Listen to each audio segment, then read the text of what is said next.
Today, meron tayo i-review isang phone na masyadong hina-hype sa ibang channel. And I guess, alam nyo na kung anong channel nyo. It's Unbox Diaries, and this one got a review 3 beses sa kanila. So, medyo na-intriga tayo, no? And gusto natin malaman kung ano nga ba pinagkakabalan nila dito sa phone nito. It's the Oppo A95. So, tara, samahan nyo ako. Unbox natin. Tingnan natin kung ano nga ba hype meron dito.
So, hi guys! Ako pala si Richmond ng Gadget, Sidekick, and welcome back to my channel. So, hawak na natin, ina-unbox na natin si Oppo A95.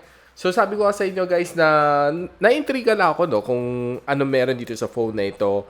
Kaya naisipan natin kumuha ng isa just to review this one. So, bigyan ko lang sa inyo ang quick specs nito phone na ito. So, itong Oppo A95, meron siyang Qualcomm Snapdragon 662. It's a 4G na, capable na chip, 11 nanometer. Together, ang kanyang screen is a AMOLED display, 6.43 inch, up to 800 nits ang kanyang max brightness. And, well, wala naman siyang, screen refresh rate na 90 Hz or whatsoever, no? So, this is just a 60 Hz na screen refresh rate. And meron siyang 8 GB of RAM, 120 GB of storage, triple camera meron na, 48 MP wide lens, 2 MP macro lens and 2 MP depth sensor. Then sa harap meron siya 16 MP na front-facing camera. Ang kanyang loudspeaker is a single firing loudspeaker. And of course, ang kanyang battery is a 5,000 mAh na battery supporting up to 33 watts of fast charging.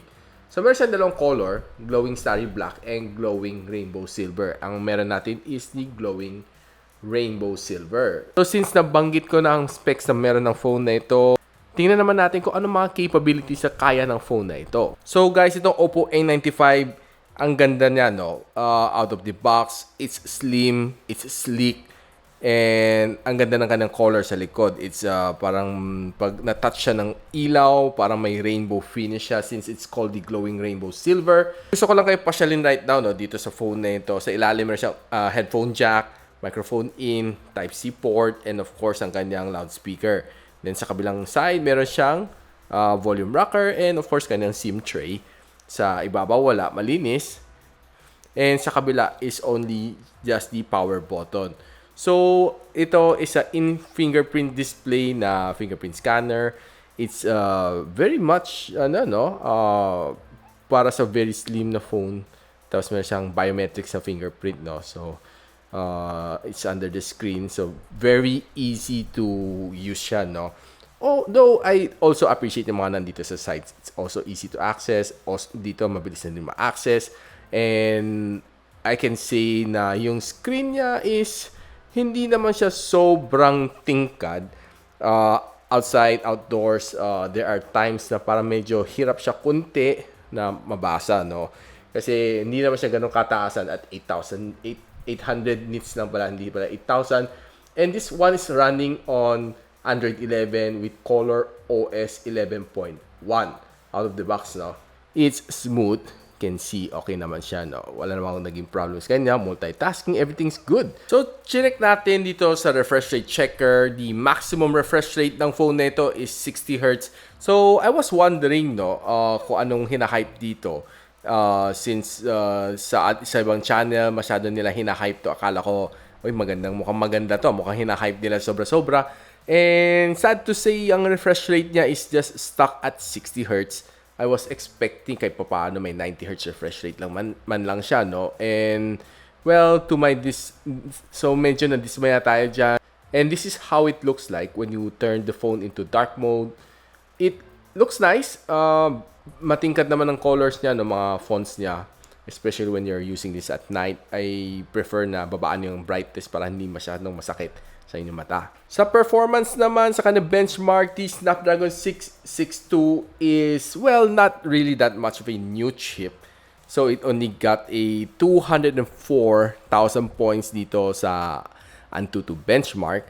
So, checking it further, ito ang mga breakdown ng scores kung gusto nyo malaman, andito lang. Sa i22 benchmark, di rin naman ganun kataasan, just 90,000 points. Ito sa wildlife, medyo mababa siya at 383 points.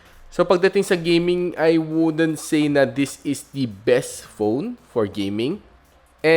But to my surprise, this one got a level 1 security level sa Widevine, no? For dito inside DRM info, meaning pwede ka manood ng mga HD naman dito sa phone na ito on the bright side.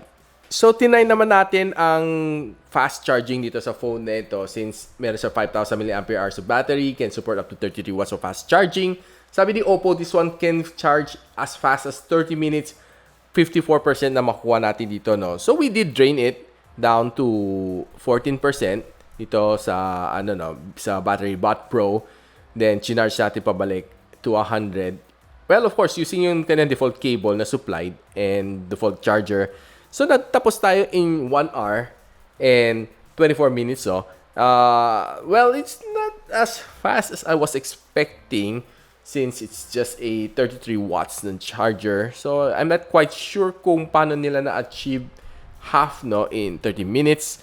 But, well, to be able to finish in less than 1.5 hours is not really that bad for a 33 watts charger.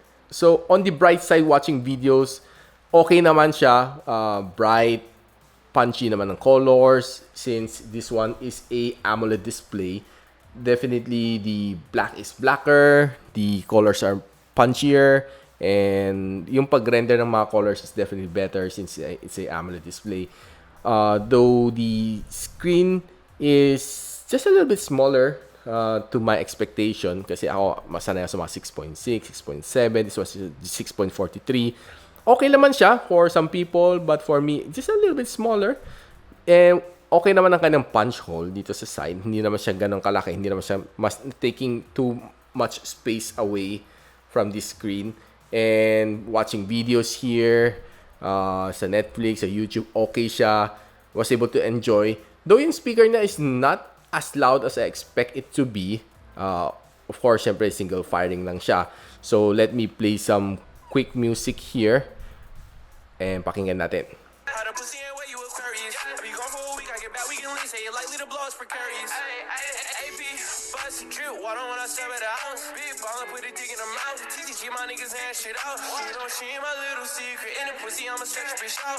Ayan, narinig nyo ang sounds dito is not that loud. So, you might opt to use the headphone jack since meron naman. So, take full advantage of it. So, there's not really much phone na meron headphone jacks. But these days, this is probably one of its specialty, added features, no? Dito sa Oppo A95, which is having the headphone jack. So, naglaro din tayo ng games here sa Call of Duty. Ang nakuha natin score kanina, medyo mababa sa 3D Mark. So, we did try to play a game here, Call of Duty Mobile. And the gameplay is okay lang. I wouldn't say that it's one of the best experience I had sa mga smartphone gamings. This one, it's just average. There are times na may mafe-feel mo ang frame drops, mafe-feel mo naglalag siya. It's because the Snapdragon 662 is not that much of a gaming chip. It's more of a battery na more balanced siya, more battery efficient na chip since it's a 6 series ng Snapdragon. And gaming here is okay if you can set it lower sa graphic settings and sa frame rates. So, you have to lower a bit yung expectation mo para maging mas smoother ang yung gameplay here. And the loudspeaker, like I said, hindi siya ganong kalakasan. So, I did put on my favorite headphones to enjoy the game. And okay naman kayo ng sounds when you're using headphones. Walang problem. And the touch naman dito sa phone is okay din while playing. Responsive naman siya. Wala naman naging problem along the way. So, the gameplay is good as long as you set the expectation a little bit lower dito sa phone na ito. So, itong phone na ito, it has a triple camera na 48MP na main sensor, 2MP macro, 2MP depth, and of course, sa harap, 16MP ang kanyang front-facing camera. So guys, nilabas naman natin yung phone na ito outdoors, and I was able to get some really nice shots. I think this Oppo A95 is more of a camera-centric phone. I was able to capture some nice shots outdoors, sa bayside, sa mga garden. It was really good. Taking some food shots is also good. I can say that this phone is more catered to people who love to take photos, mapa-selfie man siya or mapa-rear camera. It's really nice and really punchy. Mga photos dito, lalo na mga selfies, no? I can say na even though it's just a 16MP shooter, these photos are quite sharp and the colors are punchy, especially sa selfie. Kahit indoor man siya, no? I can say, okay, nakapag-perform siya na maayos dito sa phone na ito. Itong aking mga low light shots. Looking good. Okay, not the best, but it's good. So guys, itong phone na ito, the Oppo A95 right now is priced at 15,799 sa Shopee and sa Lazada official store nila at the moment. And, well, I can say na I'm not sure kung ano nga masyadong hinahype nila dito sa phone na ito. Well, for me, it's an average phone. Not your best gaming phone. Not your best camera phone. It can take in some good photos, but definitely not the best in this price range. And sa gaming din, hindi siya ganon ka okay. If you want yung better graphics, I think there are other phones ni Oppo which can be better as compared to kay A95, no? So I can say na wala namang hype dito sa phone na ito. Maybe created lang ay hype. At the end of the day, it's up to you if you want to be part of the hype. Yun lang masasabi ko. So if you like this video, guys, don't forget to like, subscribe, click that bell icon para hindi naman miss sa mga future videos here sa aking channel. And so, ako pala si Richmond and you're watching Gadget Sidekick. What's up?